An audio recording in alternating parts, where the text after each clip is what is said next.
I would like Ryan Gosling as my emergency contact. I trust him with my life in space, in crime, everywhere. He's my guy. He's my go-to guy.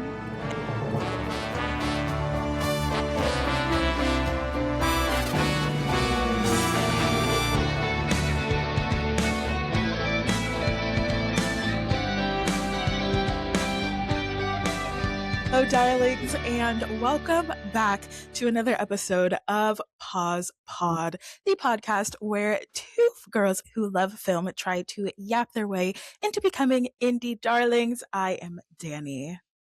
And I am Kara. And oh my goodness, girlies, we've been having some technical difficulties. So just know this podcast is nothing if not persevering. We are enduring a lot this week. We've endured a lot this week, but nothing is stopping us from connecting with our darlings. Good thing I just had a stroke live. Good things come to those who wait and persevere. Right. But we're so happy to be on and popping now. How are you, Dani? We're alive, and that's literally all that I can account for currently in this state, is that I'm alive and breathing. That's it. That's all I got for you. How are you, Kara? I'm good. You know, the sun decided to come out in London, so that I'll take that as a sign from the universe to be optimistic. And the new Ray album is keeping me going. Right. Is keeping me company. Listen to it. Goodness, the album is called "This Music May Contain Hope," I think, and God does it. I think it really does. I think that is what it's called. I'm kind of obsessed. I love her. I love her so much. She is amazing, and like, not to be dramatic, but I truly think that she's reinventing how genres can merge, like what music can be, like spoken word poetry and music. Like she's amazing. She's incredible. I love her. I think she has a very distinct voice, like a very distinct sound, but it works for her so well. And every time I listen to her music, it just feels magical. Stunning. So if like us, you've been hit with the struggle stick this week, listen to that album. Yeah, it'll help. It may contain hope. And spoiler alert, it does. But anyway, speaking of hope, this is actually perfect because the main film that we are going to talk about today, it contains hope with a capital H. And this was such an amazing cinematic experience for me, and it must be talked about, which is Project Hail Mary and Ryan Gosling. Ryan Gosling, the man that you are, the absolute man that you are. And not often do I touch on my PR background, my film PR background in this show, but I have met Ryan Gosling through, my work. And one of the kindest met at the BAFTAs. Where was I? I don't know. He literally ran into me. Physically. Do you forget this? Like, he physically ran into me, and it was like during the Barbie escapades, the Barbie tour. Oh. And he like physically like ran into me. The carpet, if you've ever experienced a red carpet of any caliber, it's very crowded. Very crowded. Not a lot of space to move around. It's very chaos, especially for an awards show. The BAFTAs was crowded. It was really, really crowded and tight in there. And so I was moving a different talent through the carpet, and he was coming like off of like the first step and repeat that they have when they like get in there. And I guess both of us weren't watching where I was, like where you're going. Mind you, it was my job to be hyper aware of everything surrounding me, but c'est la vie. And he ran into me, almost knocked me off my feet. And he's like, I'm so sorry. Like, I'm so sorry. And I was like, you're Ryan Gosling.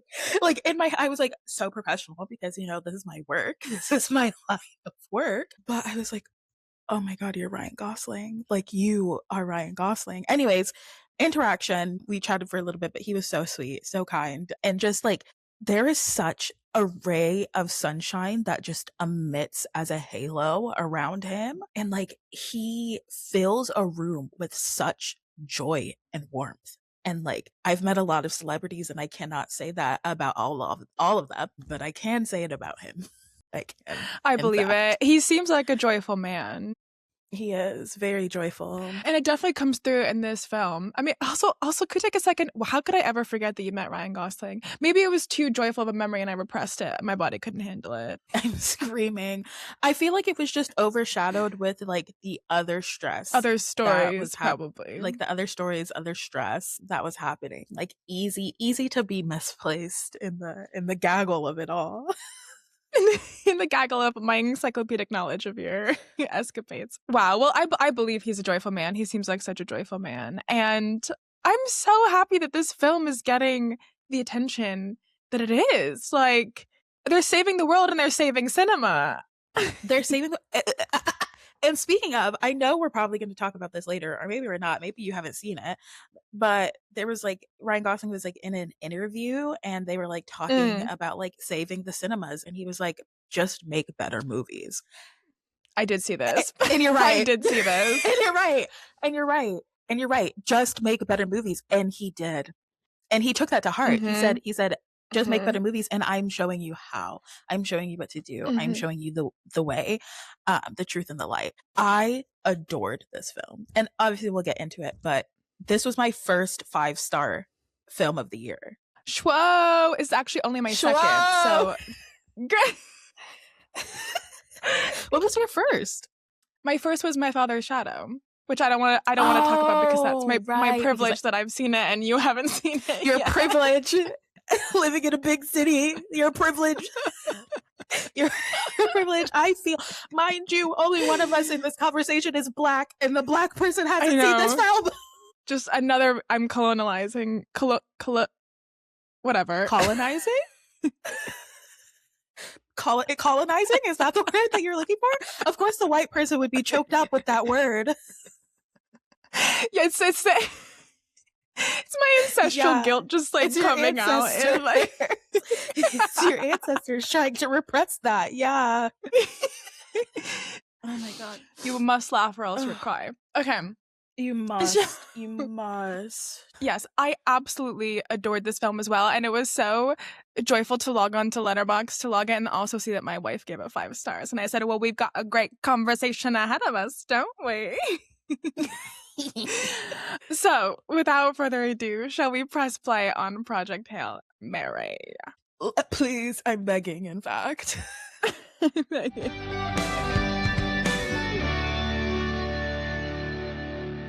Okay, so for those who have not heard of this film before, this film is based on the novel of the same name, Project Hail Mary, and it follows a scientist, well, some could say scientist who's been X'd out of the academic community, now middle school teacher, named Dr. Ryland Grace, played by Ryan Gosling, who is recruited by the government because the sun is dying. There's some sort of alien microorganism that is eating the sun, essentially, and they need movers and shakers to come and figure out how to save the Earth.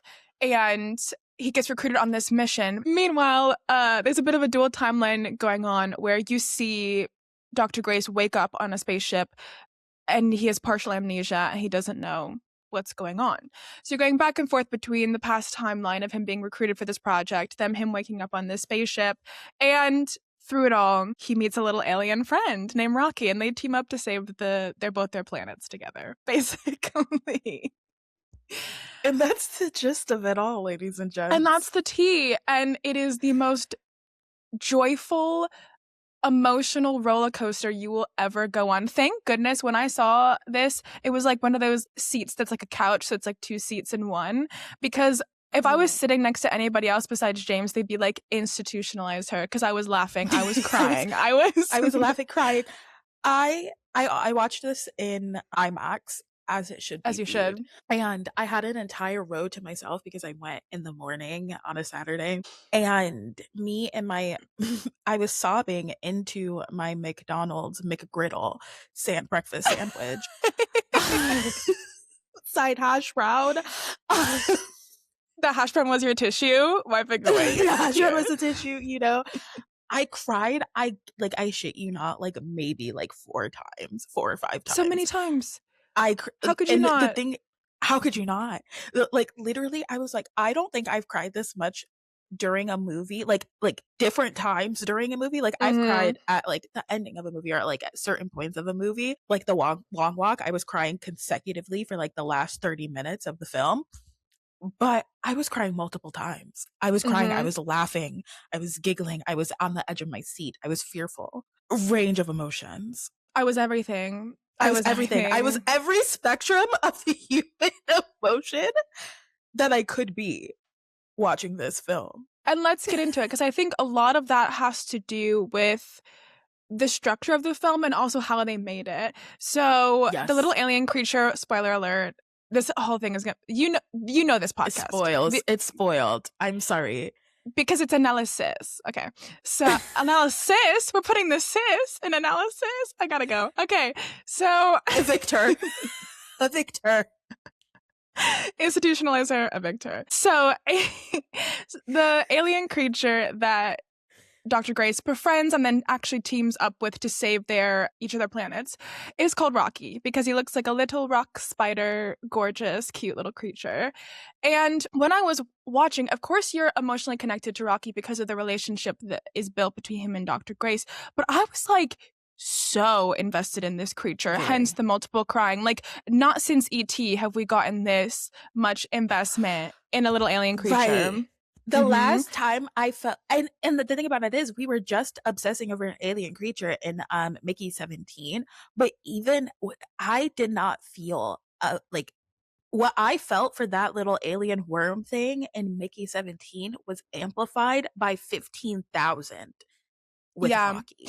I think because in Mickey 17 it was like Bebe. It was like little Bebe, protect the Bebe. But Rocky is so autonomous and his character is so fleshed out that you really invest in him. And when I found out that Rocky was mostly practical, it was mostly a puppet, and not a lot of CGI was used at all for him, I was like, that is why. Ryan Gosling was acting opposite a real thing, therefore it was a real being to me as a viewer. I was like, and there it is. And there it is. Yeah. And we were having this conversation, I'm pretty sure with Mickey 17, with like, we were really happy that the alien wasn't like humanoid, like it didn't present human, because like it showed that like we can have connections with things that do not look like us, do not talk like us. It's showing empathy, you know? And with this one, with Rocky, like, he's very much not humanoid. He looks like a little rock crab spider situation, but no face, no eyes. And I think that's such a like an insane thing, because like the eyes are like, what do they say? The eyes are the window to the soul, or the window to the soul. But we felt such a connection to Rocky because he, as you said, was a very fleshed out character. Like, he had motive, he had like a love partner, like he had a mate, like he had a life, he had a community, he had a family, and he had like, he wasn't just there as a companion to Ryland, to Dr. Grace. He wasn't just there to be a companion, and he wasn't just there to be a tool, nor was he there just to be a plot device. Like, it felt almost like a shared story between the two of them. Whereas in like Mickey 17 with that alien, it very much was like plot centered around this alien, and he was kind of like a plot device, like driven forward. Like, he wasn't his own character, the little Bebe creature, but that was separate from Rocky. 100%. I think you could look at this movie as a two-hander, like as a even though, you know, Dr. Grace is the only human on screen, this is very much two-hander story. And like comparing to Mickey 17, which I think is a helpful comparison, the Bebe is the thing to be saved, but Rocky is like 50% doing the saving. Like, they're sharing the saving of their planets. And there are moments where Rocky is moving the plot forward just himself. You know, like Grace is injured.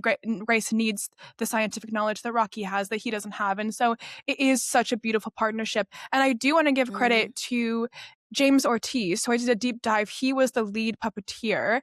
And he was originally just cast as the lead puppeteer for Rocky, but he was so good at improvising with Ryan Gosling that it's his voice that's Rocky. And he very much was a scene partner to Ryan Gosling throughout this whole film. And yeah, I think you can see that creative partnership and you can really feel his presence in the film. And I was just blown away learning that Rocky was mostly done with practical effects, but that shows their commitment to how they wanted this film to feel and how they wanted Rocky to feel. And so keeping on this topic of Rocky, I think the thing that really struck me with this film is their use of language, because Rocky does not speak English. Rocky is an alien. So he does not speak English or any sort of language that we would recognize.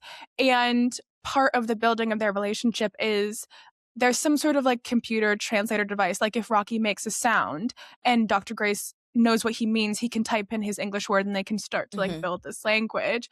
But it is like, you know, broken English, like it's not complete sentences. But I think that is where the charm and the magic lies, because this sort of simplistic language is just this immediate gateway to like, this is actually what I mean. Like we're not like beating around the bush. Like when he's like, Grace Rocky save stars, or like, you know, Grace is brave. Like there's just it's very simplistic. So it gets the heart of what they mean. And that just hits you in the jugular. And how they used that language barrier, I think, was really clever in its emotional work, if that makes sense. Yeah, I completely agree, because again, like these are two very intelligent beings. Like they were both sent on a mission, like from their respective planets as lead scientists or lead engineers. Like they're very smart individuals, but I think oftentimes like intellect can get in the way of like emotion. Not often, but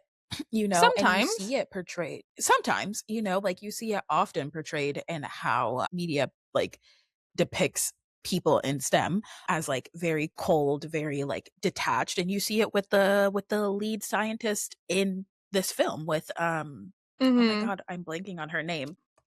Pause while we do a little research. Dr. Strad, Sandra Hewler. There we go. Yes. So you see it with Dr. Strat. Like she is like very like detached, and you see her kind of warming up and like cracking that shell throughout the film. But I think it was needed to like have these very simplistic language moments, as you were saying, to like get to the heart of what they were trying to say. But also like they're in a time crunch, you know what I mean? Like they don't have time for fluff or like beating around the bush or like what have you. Like they're trying to save their planets. So this kind of like locks out Grace Rocky save stars. Grace Rocky save stars. Like let's get to it. Like time's a ticking, you know? So yeah, like totes agree. And one little fun fact that I thought was just adorable is, have you seen in interviews that Ryan Gosling says that to get him emotionally connected to Rocky, he had an earpiece where his kids spoke Rocky's lines into his ear? So he was responding to his kids' voices. Come on. Ryan Gosling, the man that you are. Ryan Gosling, the man that you are. I want to cry. I want to cry again. I want to cry. Like having that piece of information and watching the film. I know. We gotta cut the cameras. But yeah, I think that also shows Ryan Gosling is a producer on this film. He was actually attached to it before the directors and screenwriters were attached. He attached himself very early on when Amazon acquired the rights to the book.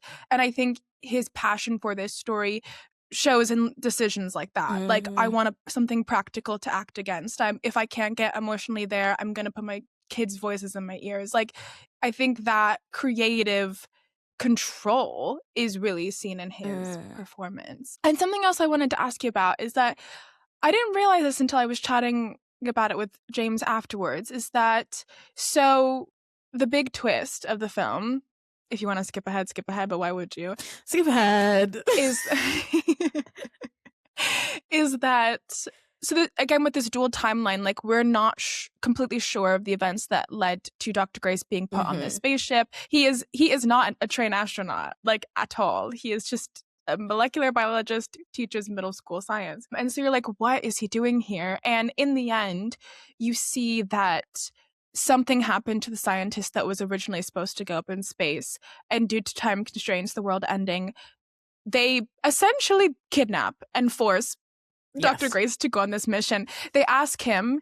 He doesn't think he's brave enough. He doesn't think he has it in him, so he refuses. And they're like, sorry, the world's ending. We're going to knock you out, strap you to this spaceship, and put you up. So he's this reluctant hero. He did not choose this. And I think that's so great for so many reasons. One, it's this big theme of like, you don't know what you have in you until the time comes, like great space adventure kind of themes there. But also, like most space movies, the astronaut usually has an anchor back home. Like, what are they fighting for? Like, they have a romantic interest, kids, whatever, something back home. But Dr. Grace is totally detached. Like, he does not have an anchor back home, which means his anchor can be rocky. Like, his emotional anchor is found not on Earth. Well, and that like comes into dialogue with what the original pilot, the lead astronaut, was saying to Grace when he was like, I don't know how you guys do it. Like, I'm not brave enough to do it. And this was well before the accident happened. Like, this is when he's just meeting them, for the first time. And the pilot was like, oh, you just need to have something to be brave for. And he doesn't find that until he's there and he's, forced to have something to be brave for. But I think going back to the kidnapping of it all, I think it's so funny and so silly because I feel like he should have known from the get. Like, I think he should have known that was from coming. When they were like, this is the government. This is the government. And from the very beginning, there was a very distinct, like, we really do not give a shit if you live or die. Sorry. Truly. we really don't. Like, Lo Siento, love you. I'm very grateful that you're like smart and can help us with this.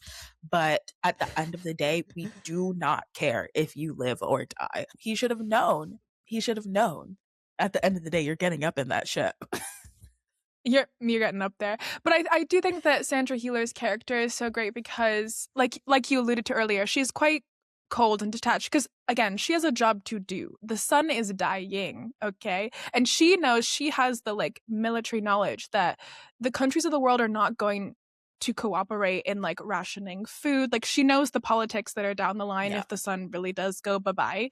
So she's, like you said, very cold. And there's these moments where it comes through, and one of them is when it is evident that they're going to force him to go up there, she says to Dr. Grace, she goes, this looks like I'm betraying you, but actually I'm believing in you, which is such a, like, lovely way to phrase it, of like, I see in you what you don't see in yourself.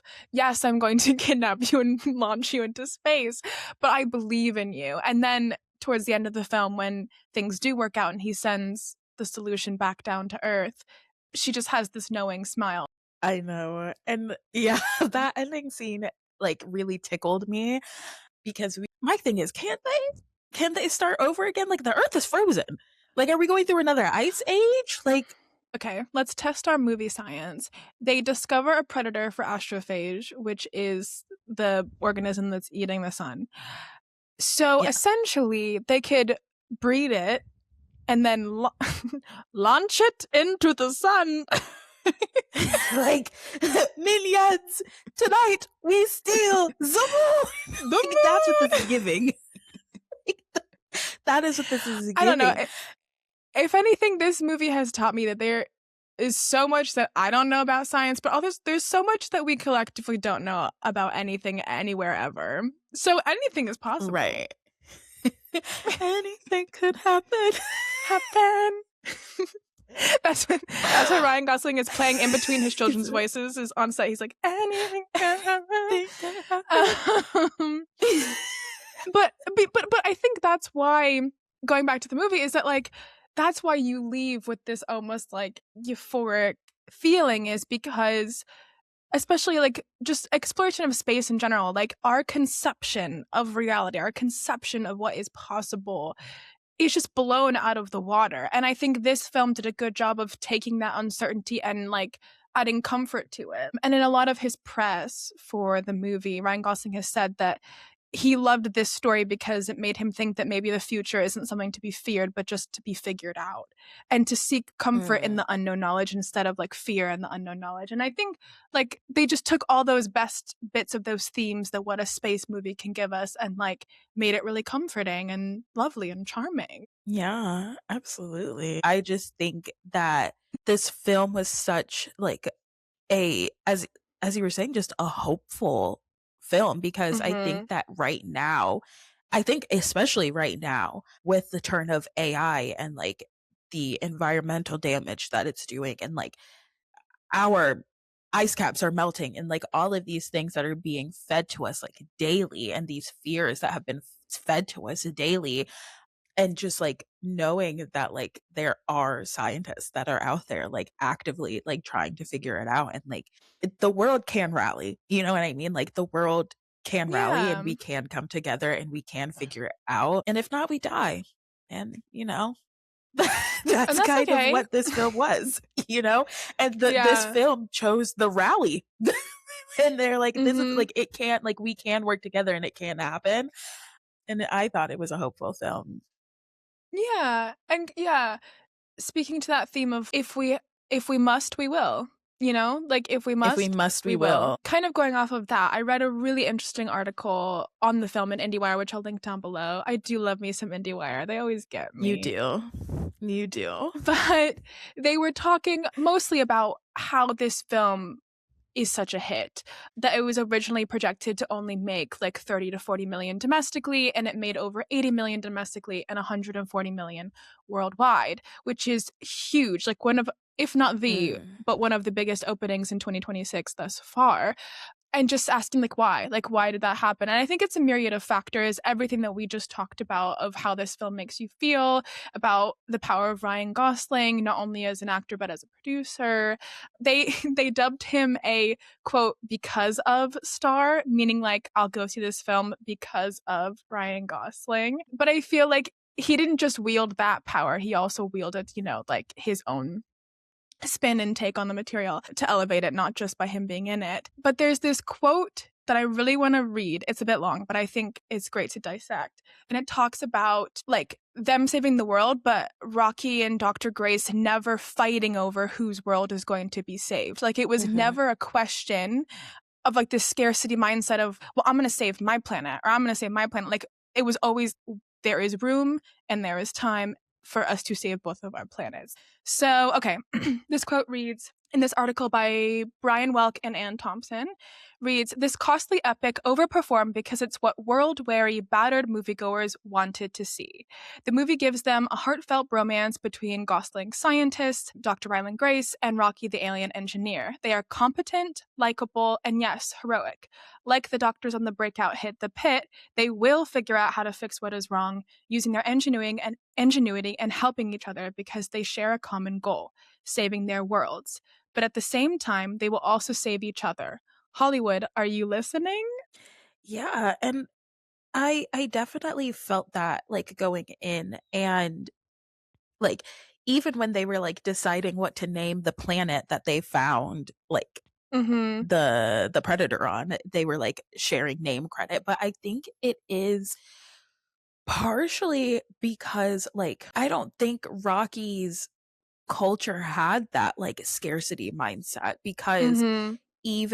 even when they were talking about, oh, like I watch my people sleep because we have to protect each other, and there's this Yeah. like great sense of community and putting the Mm-hmm. community first. And so I think that was showcased again in how they cooperated, because like yes, they're like saving each other's planet, but they're all interconnected by this one Mm-hmm. line, like the one line that's connecting every single star. So even if they're like like so far away and so disconnected. Like there is a connection between them, and there's this community feeling that it's like, if I save me, I save you, and if you save me, like we're saving each Yeah, other. our Like fates are linked. our Like, fates are linked. Like they're mhm, interlinked, they're interconnected. So like no matter what happens to your planet is going to happen to my planet. What happens to your mhm, planet happens to mine. And I think that's a big like center point of the film, but also it's because of the characters as well, because I don't know if mhm. we would have had that with the other pilots who were meant to be, or the other astronauts that were meant to be on the plane with them, who died Yeah. in transit,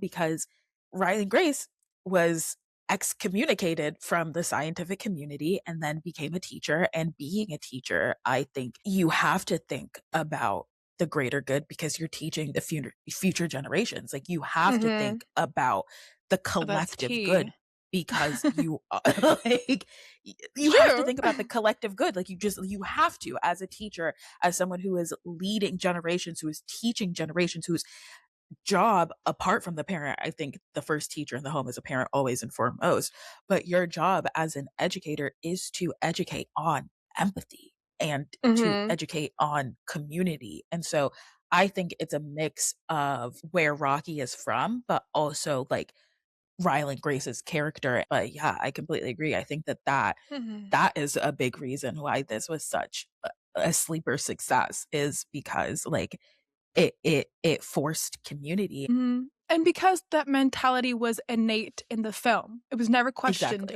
It was just there. And I think that in and of itself buoys the hope of the whole film, because Mhm. you trust in not only them as individuals, but them as a team. And they are people you can put your faith in, if not just for 2.5 hours while you're watching this film. And that's a really comforting thing. But I wanted to focus into on this, the end of this quote, which I think is a little cheeky, but I like, when they said, "Hollywood, are you listening?" And going back to you talking about Ryan Gosling being like, build it and they will come. Like it's Yeah. the problem with the movies is could just be the movies. But it, I think it just speaks to, and we won't get into specifics, but I think we think about the industry, we think about mergers going on, possible monopolies happening, the future of theatrical release, and thinking about, are our fates linked? Like the executives that are coming in have made their wealth in other industries. Their fate is not inextricably linked to the health of Hollywood versus in the Mhm. past, no matter how morally whatever you were as a Hollywood exec, your success still was tied to the success of Hollywood, which I don't think that's necessarily the case anymore in certain situations that we're seeing external wealth coming in and not, necessarily having those ties. So, Mhm. but seeing a movie succeed this much, I just think that's interesting. I think it's really interesting. And I think that it's a beautiful metaphor to be taken into the industry right now, that like we're all on the same ship. And are Grace Rocky gonna save stars?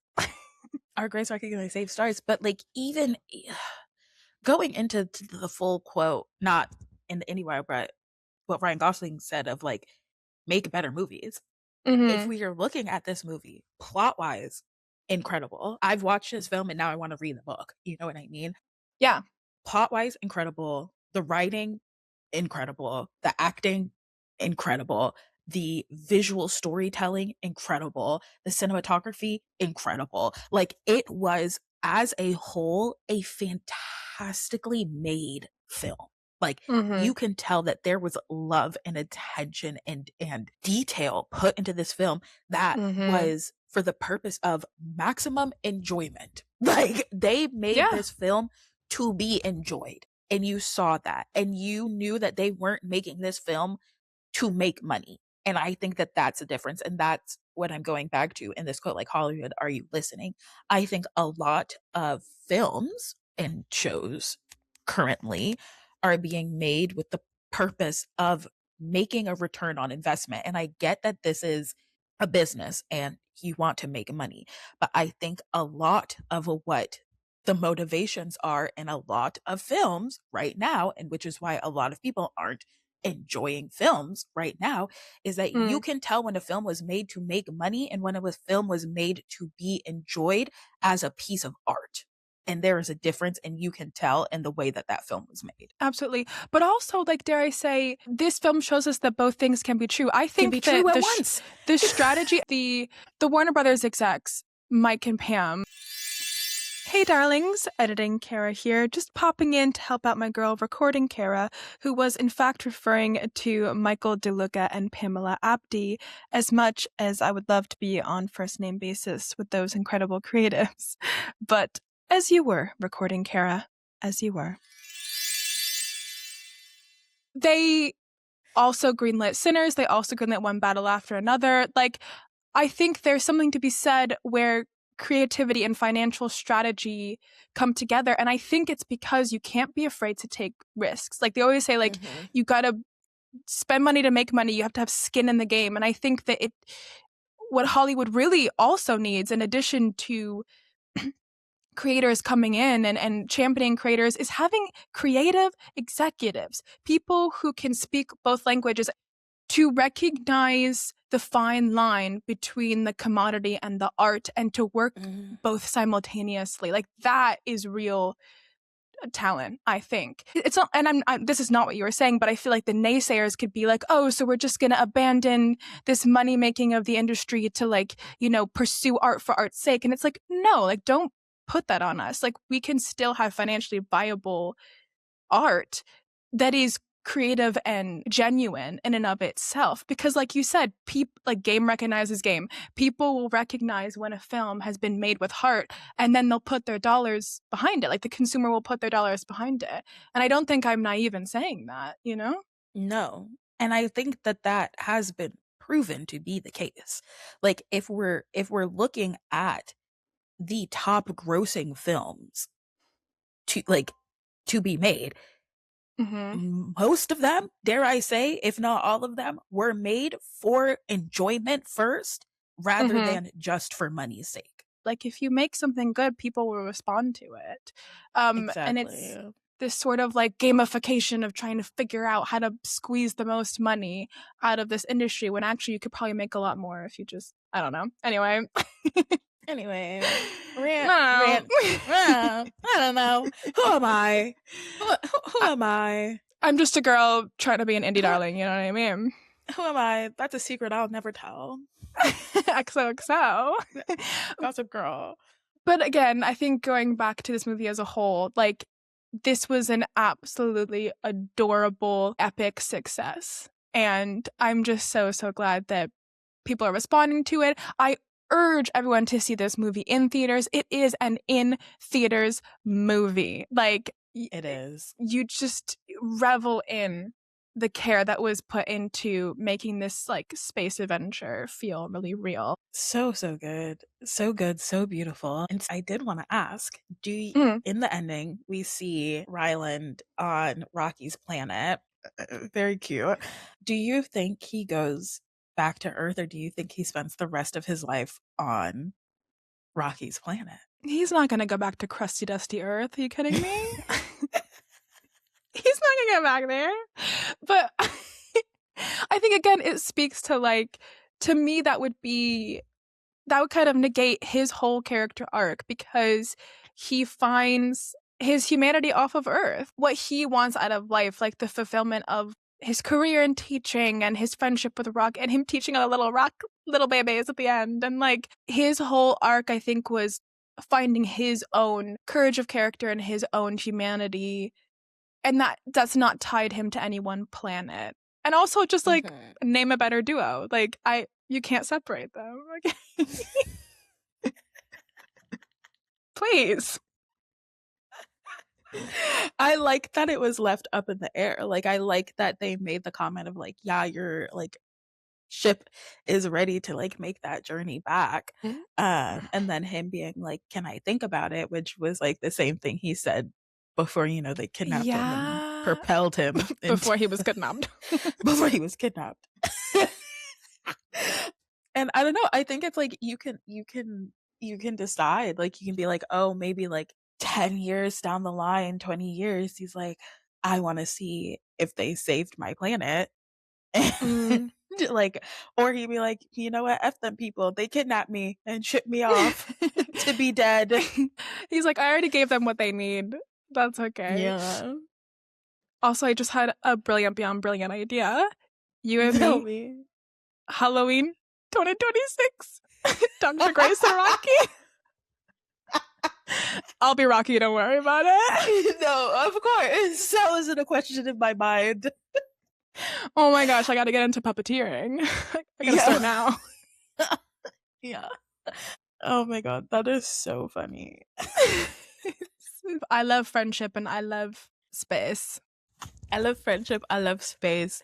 As I said earlier, my first 5-star pick of the year.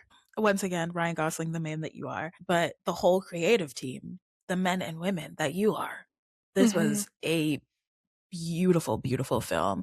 Yeah, I haven't felt this much about a film in a minute. And I know. Yeah. And to bring it full circle, this film may contain hope. And it does. This film may contain hope. And it does. All caps. Okay. But so as much as I want to stay in Project Hail Mary all day, every day, we did want to rewind into a deeper Ryan Gosling cut, and that is Drive.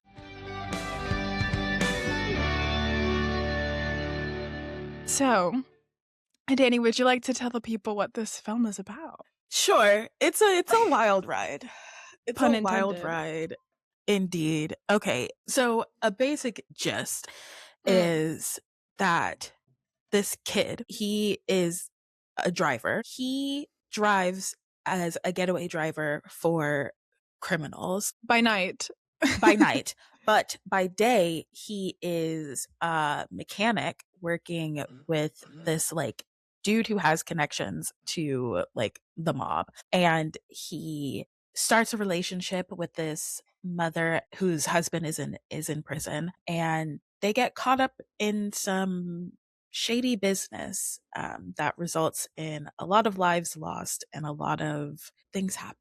And like not one but two people's heads get blown up. Get it blown or off. Smashed. Yeah. This isn't faint of heart warning. As a person who is also faint of heart, it is helpful to watch this film with another person or watch this film with somebody who's already seen it before so they can tell you when to close your eyes. It's a bit gory. It is a bit gory. It's a bit gory. But yes.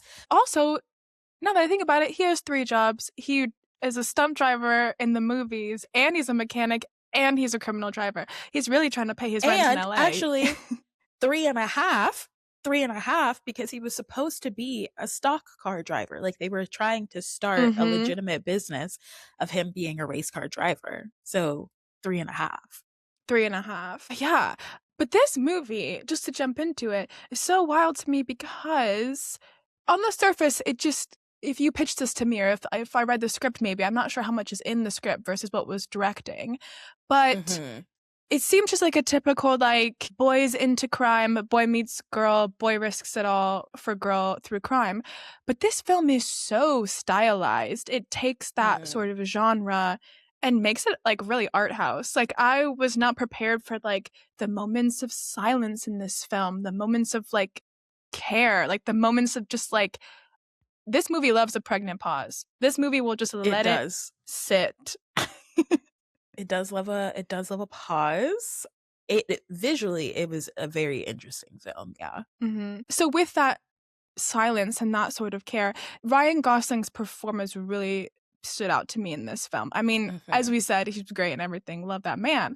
But this character in particular, he played with so much restraint.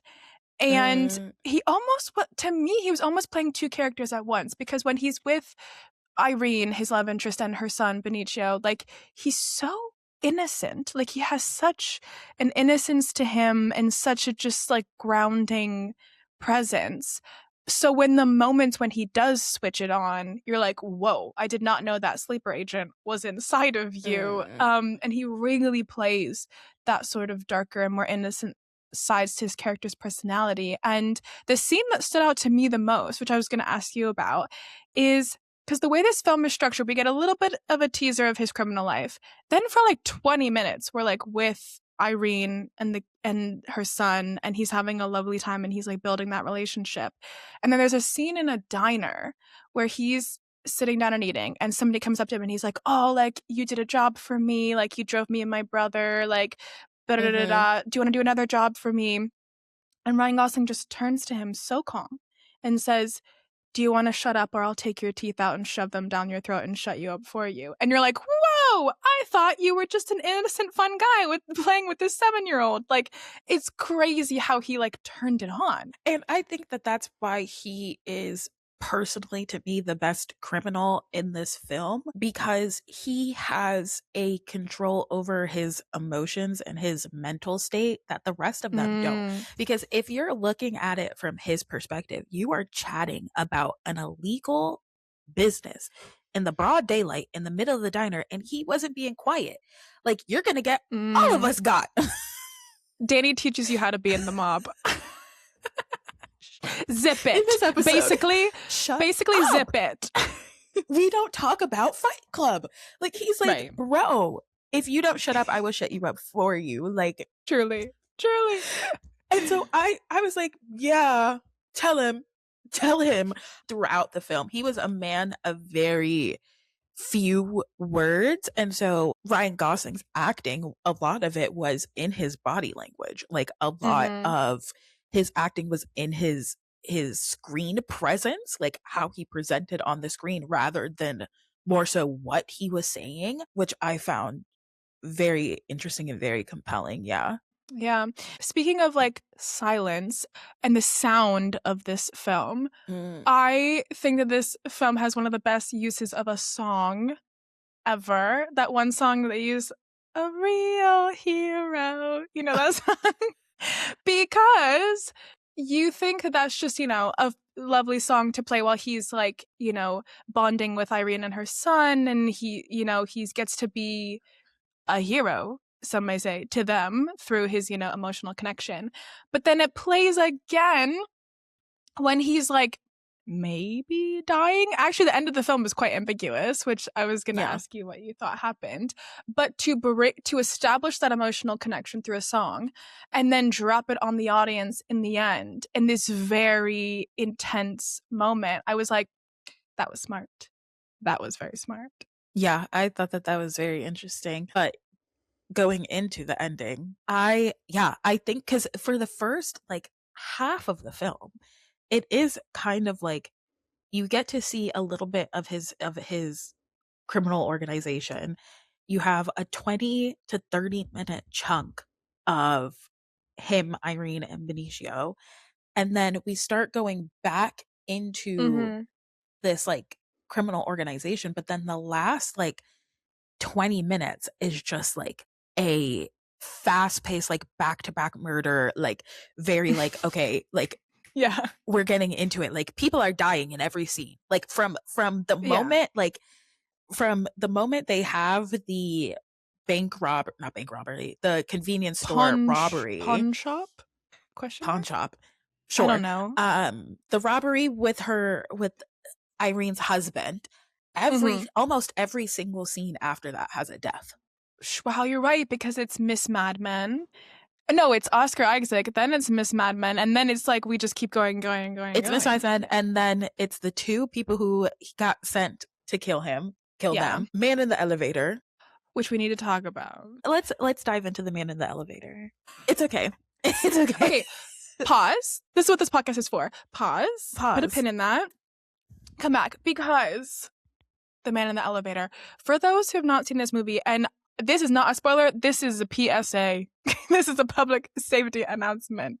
There is a scene towards the end when you know things are about to unravel, because Mr. Ryan Gosling comes into some money that's not his through this botched robbery that was like kind of a setup crime is criming. And so the clock is ticking for him to figure out what to do with all this money. But he has a love in Carey Mulligan, Irene. So they're in this elevator, and there's a man that Ryan Gosling knows has been sent there to kill him. And so in slow motion,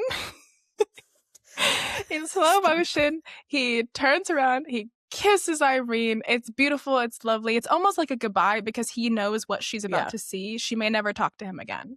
And then he smooches, turns around, kicks this guy's head in. And I mean that literally.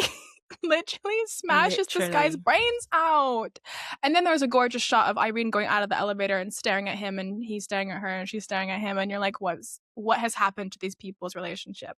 So it's gorgeous, but I was like, whoa, what did you think of that scene? It's probably because I've watched quite a lot of these like crime mob movies. So like to me, I didn't have much of a reaction more than like, yikes. Stone cold killer, Dani is. Yikes. But to be fair, I was like, hey, in all fairness, he was gonna kill you. So like, oh, of course. Fair is fair. Fair is fair. But I think that really does go back to what you were saying about his character, because you see how he is with Irene, and then the switch that he has to make to kind of like survive in this world that he's been thrust into. But like, we don't know how long he's been with Shannon, and Shannon is the one that owns the mechanic business that it's Bryan Cranston, the driver that shut up, that the driver works for. And so we don't know how long he has been in this entanglement. Like, we don't know how long he's been working mob adjacent, you know what I mean? So this could just be normal life for him, you know? And the only reason we're seeing that kind of shift is because of his interest in Irene. So yeah. Someone to be brave for, not to take it to Project Hail Mary. Or someone to be soft for. Oh, and there it is. Yeah. And to be fair, he's I wouldn't say never cruel, because, you know, bashing somebody's head in could be seen as cruel. But he's very, what's the word that I'm looking for? Stoic?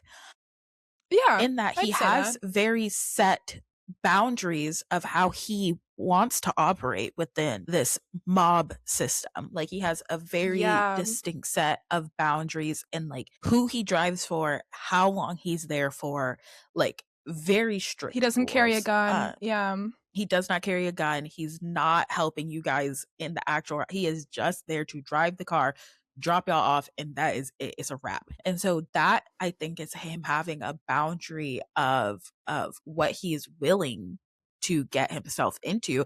But then he also understands that, like, in working in this business, it is inevitable that I will have to get my hands dirty and I will have to use like physical violence. And so when we see these shifts happening, because we know that he has these boundaries in place, it can be a bit jarring. Speaking of boundaries, I think glad that you brought that up, especially in relation to this elevator scene, because I want to talk about Carey Mulligan's character quickly, and then we'll go back to the ending, because she does so much with so little. She has so little lines in this film, and yet she is, I think, one of the leads of this film. I mean, not that Ryan Gosling has that many lines. It's a very silent film. But with the whole boundaries conversation, he never expects her to choose him. Like, in that elevator scene, like, yes, he has boundaries and he grants her boundaries. She exits the elevator and you could see on his face, he's like, if you want to run and never see me again, like, that is your choice. Like, I got my kiss and then I killed this man, and next is up to you. And even when he has a sort of goodbye voicemail that he leaves her, all he says is like, I loved spending time with you. Like, he does not ask for anything in return. And I think that's kind of why it works, because some could look at Carey Mulligan's character and be like, it's easy to say that she lets things happen to her because she doesn't have a lot of lines, but I actually think it's the opposite. What do you think? I agree. I think this film was like, it showed her trying to reclaim that power, because you see her trying to start a relationship with somebody else after, you know, her husband is in jail. And then you see this kind of conflict when she learns that her husband is coming out of jail. And even in the end, like, she,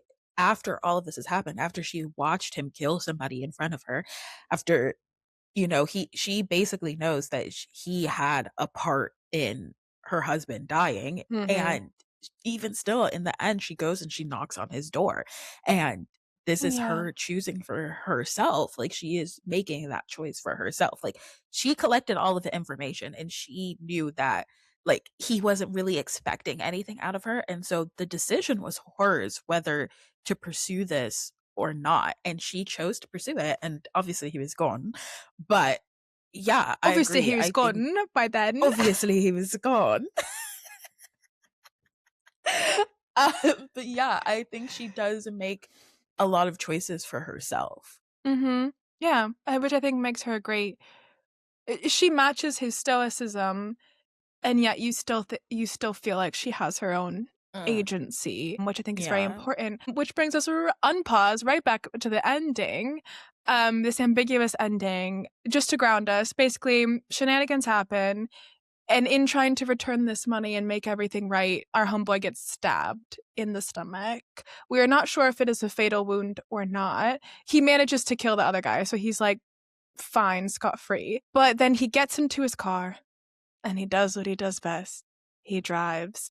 And we know he's still bleeding out, but he just drives. And the film ends. So Dani, what does that mean to you? What do you think happened? Did he just want to die while driving because he loves it? No, I think to be fair, No. we see him. No, you see him get patched up by somebody in an earlier scene. Do Oh you remember yeah, that? we do have a patcher in our We do have a arsenal. patcher. So like I think he can get to the patcher because he's in town. Oh, He's in town. You know what I mean? He's a driver. He the drives. patcher. He knows how to Mhm. maneuver. Okay. That's true. That's very true. I think he can do it. I think he's resourceful, and if he can't get to the patcher, then I think what's more impactful is that he left the money, because Yeah. I think that was just him like being like, I like, even if he does start over, even if he gets to the patcher, starts a new life somewhere, he doesn't want any connection to that Mhm. at all. Like, so I guess he just really doesn't want anything like, tying him back to him. Or it's also because he's the smartest criminal there, and he knows that once the police eventually and will catch wind of this, it can just end with I'm gonna call him Bernie because I think he's Bernie. It can end with him being there, and it could just look like exchange gone wrong, because Mhm. people are gonna know that they're mobsters. So again, I think he's the smartest criminal, and that's why he's the only Mhm. one alive. Quote unquote. Who's to say? Alive, tentative. Yeah, he knows when to leave.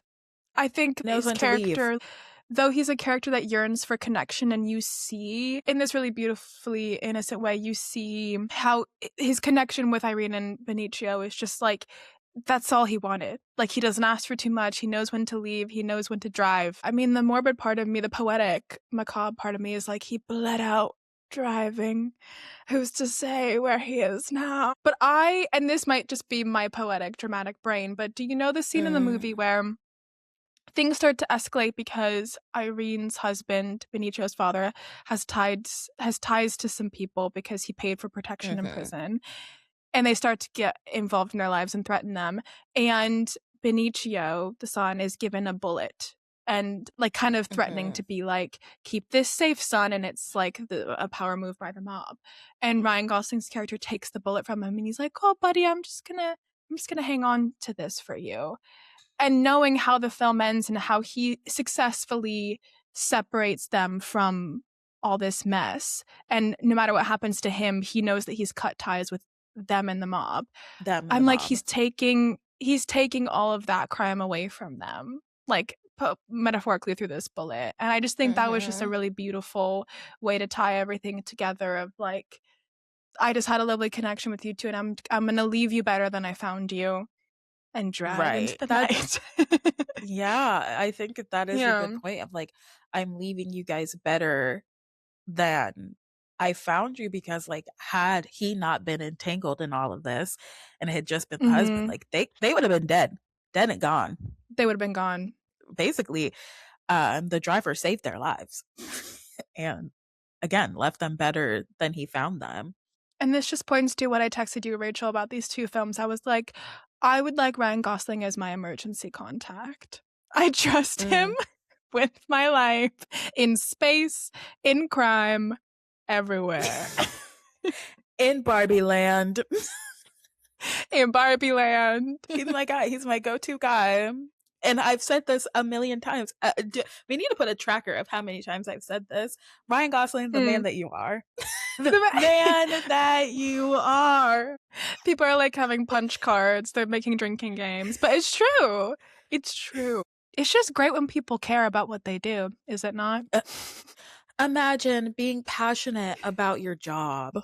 Imagine in the industry that you are in and making it better for the people who pay to see the movies that you're in. And I think we can say with all certainty that Ryan Gosling is leaving his movies better than he found them. He is. Every single one of them. Every single one of them. And really there's nothing else to say, but we love him. And I love him. Shall we fast forward? Yes. I forgot about fast forward.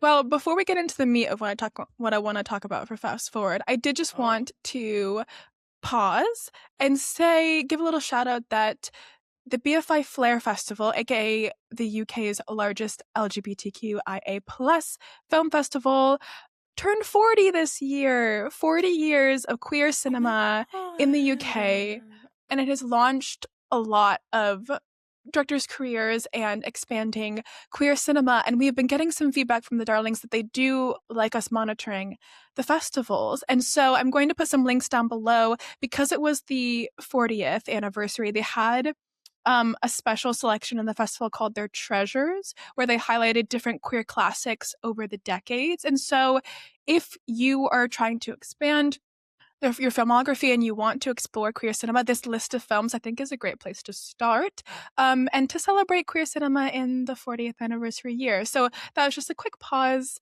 I'll put those links down below. And I haven't heard anything about this year's picks getting distribution, but if I do, we will update the darlings on that as well. Love. So happy 40th, Flair. Happy 40th. But what I wanted to focus this fast forward segment on is what I texted you about, which is You, Me, and Tuscany. So You, Me, and Tuscany is an upcoming rom-com with two Black leads, Halle Bailey and Reggae Jean Page. And normally, like, why are we talking about this rom-com, you know? Like, I love a rom-com. I'll go see a rom-com, but why is this rom-com taken the trades and social media by storm? Because an award-winning filmmaker named Nina Lee, Black female filmmaker, took to Twitter. I'm not going to call it X, so I'm just going to call it Twitter. Took to Twitter to talk about how studios are closely monitoring the success of You, Me, and Tuscany before deciding if they want to acquire or greenlight some of her projects. So she responded to this tweet that was already talking about, like, we should support this film, we should support Black-led rom-coms, like, this is really important. And she said, yes, agreed. Number one, I met with the studio about my already shot rom-com, and they wouldn't buy it until they saw how You, Me, and Tuscany did. I also met with an exec about another romance script I have developed, and they won't buy it until they see how You, Me, and Tuscany does. Number three, please go see this film. And she goes on to say that a film that she has nothing to do with could change the course of her career and her life. And it sparked a lot of conversation on Film Talk and film social media about the importance of supporting genres as a whole, even if you're, like, you know, maybe the film's not your cup of tea, and also the great imbalance of what Black creatives have to deal with in the industry when other white-led rom-coms are being greenlit on the promise of one script and other films in that same genre are not being monitored the way that this one is. And I thought it was just really interesting to think about it from both lenses of obviously the racial politics in the industry, but also, like, as a film goer, would you go see a film that you might not otherwise be interested in just to support either the creator or the genre because you want to contribute to the health of that creator and genre going forward? Yeah. And I mean, that's kind of the entire reason that I am planning on watching it. Like, we all know that I'm not a rom-commer particularly. I'm not of a rom-com lover as you, but I understand that supporting Black cinema as a whole is important to get Black stories told, and Black stories that aren't rooted in trauma or racism. Like, I want to see more Black Yeah. joy Black on our joy. screens. And so if it means watching a film that I typically wouldn't really be interested in, I'm going to do that because I understand that numbers, as we were talking about with Project Hail Mary, we know that like the business is a business and it's about making money. Mm-hmm. And so if they're seeing something that's not getting views and not making money, they're not going to greenlight future projects of that variety. And so I understand that. Is it fair? No, it's No. not. And it's not fair that she has to rely on the success of this project to dictate the entire course of her career, like a project that she has no part in, that she is not connected with in any way. Yeah, it isn't fair. It isn't fair. Mm-hmm. And it's kind of really Mm-hmm. shitty, to be Exactly. honest. It's really shitty. It's really shitty. And I think, if I may, I also want to take this opportunity to highlight a gorgeous essay about being a Black creative that was written by a really amazing person. Oh, wait, it was Dani. I'm going to link down below Dani's Substack essay because I think it's really important. Oh. And I think it's so well written and it's so nuanced. And I'm not just saying that because I love you, but I think it's really relevant in that Black cinema is labeled Black cinema and Black creators are labeled Black creators, and they're conflated with each other, even though, like she said, she has nothing to do with this film. And there is a power in labeling and representation, which you explore in your essay, but there's also this other side to it where it's like, outside of the representation of it, why is Black cinema this wholly different genre that's treated like a statistical experiment? Like, not to dramatize it like that, but a white creator with a fully shot rom-com would not have to jump through this same hoop. Because what is Yumi and Tuscany? It's just a love story. It's a rom-com. Like, yes, it has 2 Black leads, and I'm sure that there are nuances and details in the film that might be specific to Black culture, but it's just like, I think it's just a good fun time. And so, in relating it back to our conversation about Project Hail Mary, I think there can be this hopelessness in looking at the industry and being like, these films are being treated like commodities and the creativity sometimes is outside of the conversation. But there's actually power as a consumer in thinking like these executives and being like, okay, I'm going to show them that this commodity is valuable. And me going to see this film doesn't just stop with this film and could lead to other creative endeavors that I have no idea what executive is going to look at me buying a ticket for this film, and I have no idea the amazing art that I might be helping to get seen. So it's really shitty, but if you kind of take back that power, I think, not to discount the shittiness of it, but I think if you take that power and be like, I can put my consumer dollars towards this and champion these creative people. Yeah, agreed. I don't know if you were seeing this conversation happening on Book Talk, but it's of a similar vein where a lot of like really popular white TikTok creators were getting book deals from these publications without even having a draft of the book complete. They barely had an idea of the book, and they were getting like a 5-book deal, where a lot of similar Black creators and Black authors were like banging down the doors of these publishing houses to get their already written stories or trilogies even looked at. And it happens across industries where Black stories are continuously overlooked. And so yeah, it's Yeah. shitty to see keep happening, you know? Mm-hmm. One thing that I found really amazing is once I saw one video, I started to look, and the majority, probably like 80% of all the videos made about this were female creators of all different races being like, we need to support this filmmaker. This is how we can action in this industry. Like, let's do this. Let's go out on April 10th and see Yumi and Tuscany. And so it was just great to see, like, we're recognizing this really shitty thing, but we also have power and we can come together. So, but I just wanted to highlight that on the podcast and to say that I'm going to see Yumi and Tuscany. This podcast episode comes out April 1st. So you have time. Just look at your local listings, your movie theaters. And it's also actually really important to go opening weekend as well. I think sometimes I forget that even as somebody who works in the industry, but it's funny, like that Friday to Sunday, those 3 days, so much importance is put on that. I think also because it's a measure of how well the film was marketed, how many people know about it, how many people are going to go out and see it opening weekend. So if you're able to go see it opening weekend, do it. Support Black cinema. Support Black cinema, support Black women, and listen to Ray's new album. The end. Cut the podcast now. And with that, Care Bear, shall we move into what gave us pause this week? Absolutely, we should.